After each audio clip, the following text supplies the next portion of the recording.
Baik, terima kasih diucapkan kepada rakan setugas kita, Wal Imul dan juga Mahira. Bismillahirrahmanirrahim. Assalamualaikum warahmatullahi wabarakatuh.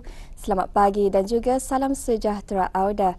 Alhamdulillah bersua kita kembali hari ini dan terima kasih kepada Auda yang tetap setia menyaksikan rampai pagi yang kami bawakan dari daerah Tutong.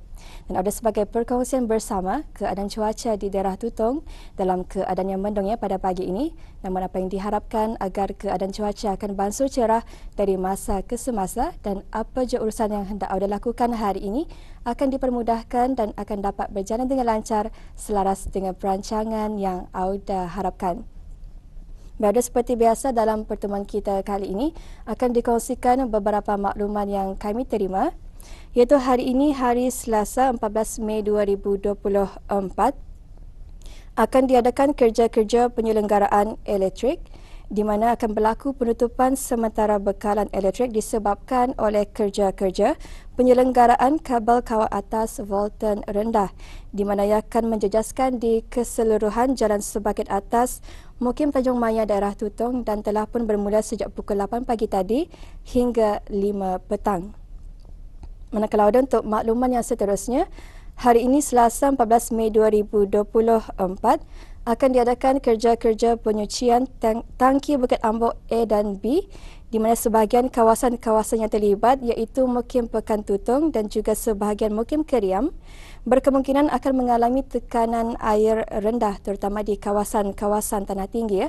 Jadi ada untuk sebarang aduan mengenai dengan gangguan bekalan air ataupun permohonan pembekalan air tanker, sila hubungi talian Darussalam 123. Dan ada kerja-kerja penyucian ini akan bermula pada jam 8.30 pagi sehingga kerja selesai. Jadi bagi anda yang tinggal di sekitar kawasan yang terjejas, hendaklah mengambil maklum mengenai dengan makluman yang disampaikan sebentar tadi. Baik anda, untuk seterusnya kita akan beralih untuk ikuti satu bahan visual yang telah pun kami sediakan untuk anda bagi edisinya pada hari ini. Mari kita saksikan bersama.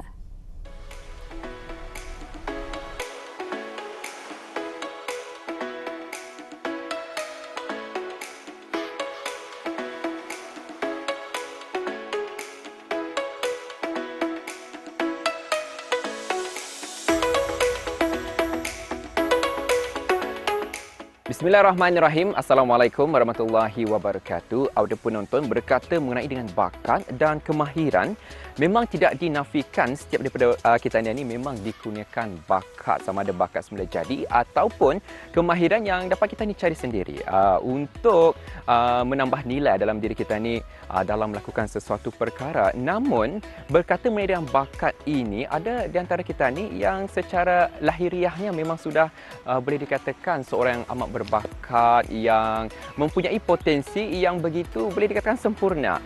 Jika dibandingkan dengan mereka yang mungkin mengatakan diri mereka tidak mempunyai bakat, tetapi sebenarnya mereka boleh mencari saja bakat yang terpendam di dalam diri dan memahirkannya untuk menjadikan bakat itu sesuatu yang lebih sempurna. Jadi menerusi pertemuan kita pada kali ini, akan kita discuss ataupun diskusi mengenai dengan bakat dan kemahiran. Untuk itu teruskan kesedaran anda bersama saya.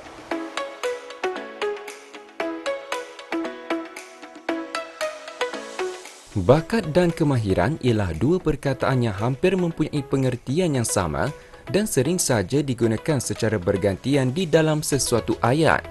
Namun hakikatnya terdapat satu perbezaan utama antara dua perkataan tersebut, iaitu cara bagaimana ia diperoleh. Bakat adalah sesuatu yang dimiliki sejak lahir atau kebolehan semula jadi yang dianugerahkan Allah Subhanahu Wa Taala kepada seseorang untuk memahami, melakukan perkara atau sesuatu ilmu yang dibekalkan sejak azali pada seseorang manusia. Manakala kemahiran ialah kemampuan yang diperoleh dengan mempelajarinya sehingga benar-benar mahir dan dapat memberi manfaat kepada diri. Dengan kata lain, boleh jadi seseorang itu dilahirkan dengan bakat semula jadi yang tertentu, walhal yang lainnya pula memperolehnya dengan mempelajarinya untuk menguasai sesuatu bakat tertentu. Bakat yang ada pada seseorang biasanya berbeza dengan bakat yang ada pada seseorang yang lain. Mengikut pada kajian yang telah dilakukan, bakat dapat dikategorikan kepada beberapa jenis, antaranya bakat kinestetik, iaitu suatu bakat semula jadi yang berkaitan dengan kemampuan menggunakan gerak seluruh tubuh dengan baik dalam kegiatan fisik dan jasmani yang berkaitan dengan sukan seperti olahraga, bola sepak, badminton dan sebagainya. Ia juga tergolong pada bakat khusus iaitu kemampuan berupa potensi khusus yang tidak dimiliki oleh semua orang. Selain itu, bakat seni merupakan kemampuan untuk berkarya menghasilkan sesuatu yang artistik, sangat kreatif dan berinovasi. Kebolehan ini sentiasa menggunakan daya imajinasi selain daya kreativiti dalam menghasilkan suatu karya yang indah dan menarik seperti contoh karyawan pelukis, pemuzik dan sebagainya. Mereka yang mempunyai kemampuan dalam berkarya mesti tanpa mempelajari asasnya namun dapat menarik perhatian orang ramai terhadap karya yang dihasilkan setentunya mempunyai jiwa seni yang besar sejak lahiriahnya lagi dan dapat dikembang luas dengan latihan kerap bagi memperhalusi bakat semula jadi yang sedia ada. Seni juga dapat kita lihat pada profesi seorang barista kopi misalnya, kerana keseluruhan proses seperti bahan, timbangan, cara bancuhan dan lain-lain dalam membuat secangkir kopi bagi setiap barista adalah berbeza mengikut pada kemahiran dan kreativiti mereka yang tidak semua memiliki kemampuan seumpama itu.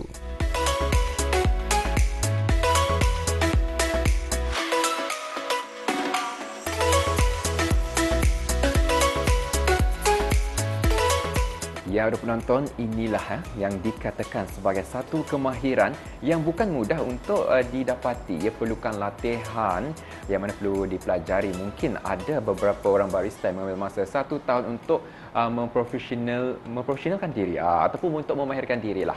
Kerana dalam mendesain kopi ia merupakan satu seni yang amat berharga dan juga amat bernilai sekali bagi seorang barista. Jadi mengapa tidak untuk kita ini sama-sama mencari kemahiran jika kita ini rasa kita ini tidak mempunyai sebarang bakat. Jadi kita ini mencari satu perkara yang dapat kita ini sendiri memahirkan. Seperti contoh saja seorang barista, memang mereka memerlukan kemahiran untuk membuat seni pada minuman kopi.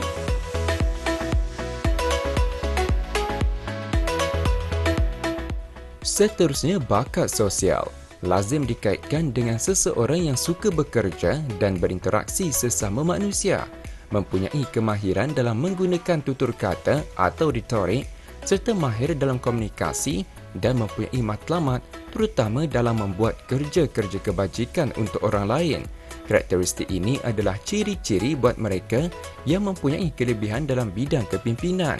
Tidak semua mempunyai bakat sosial dalam kehidupan, namun yang pasti setiap orang mempunyai bakat terpendam lain yang dapat dikembangkan dan diketengahkan dalam hidupnya.